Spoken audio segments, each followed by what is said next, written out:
In the heart of a forgotten suburb, where dreams were often the first things to be pawned, lived a boy named Jack.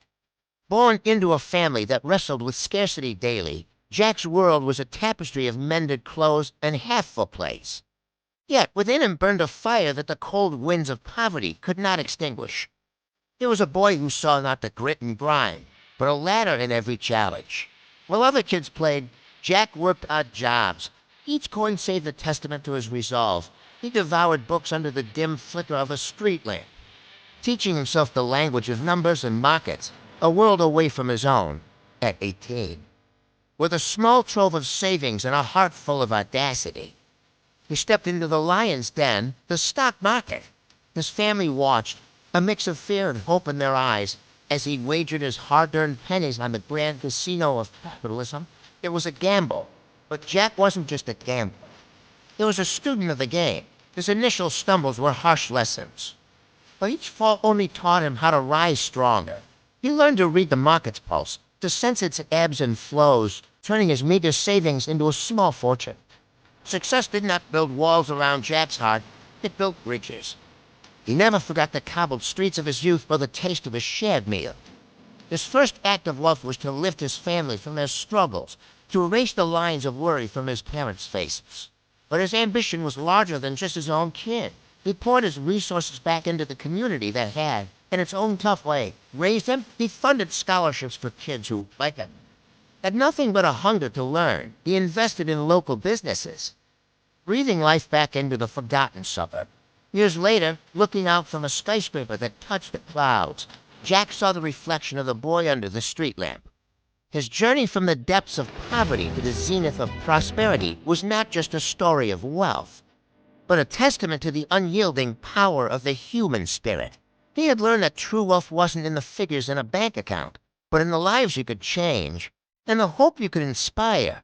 His beginnings were not a curse, but the very crucible that had forged his character, giving him the strength to not only climb, but to lift others with him.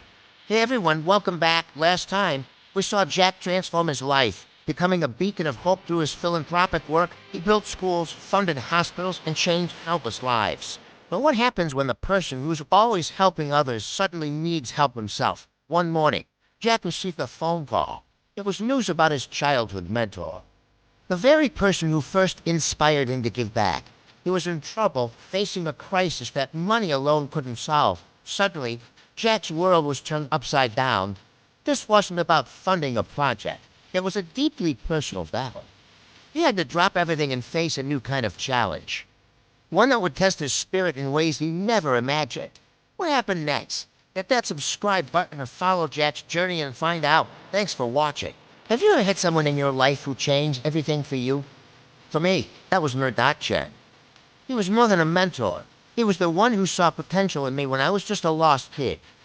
Thanks to his guidance, I built a successful career and a life I'm proud of. So when I heard Mr. Chen was in trouble, I dropped everything. I booked the first flight back to my hometown, expecting to write a big check to solve whatever problem he had. But when I arrived, I realized money couldn't fix this. Mr. Chen's crisis wasn't financial, it was life's work.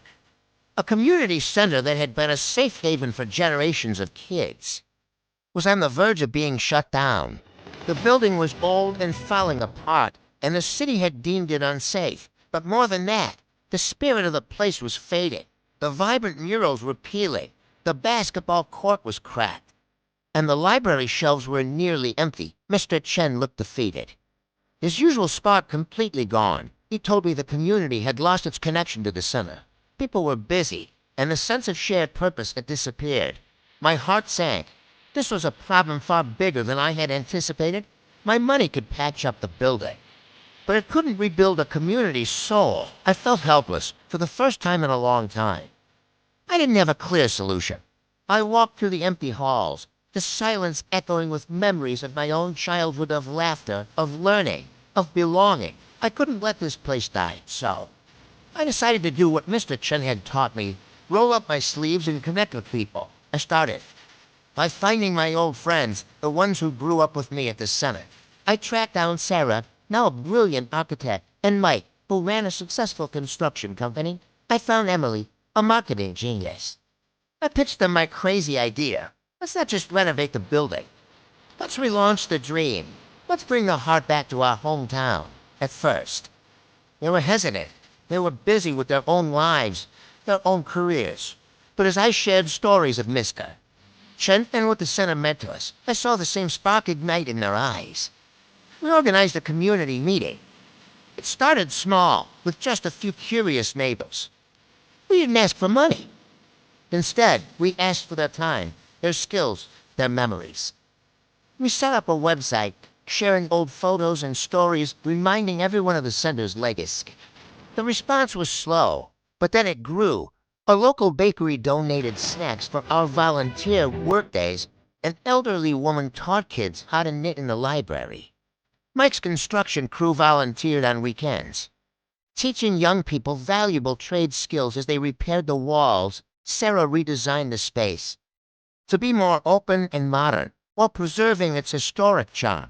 We held a Paint the Future event where kids and adults covered the walls with new, vibrant murals.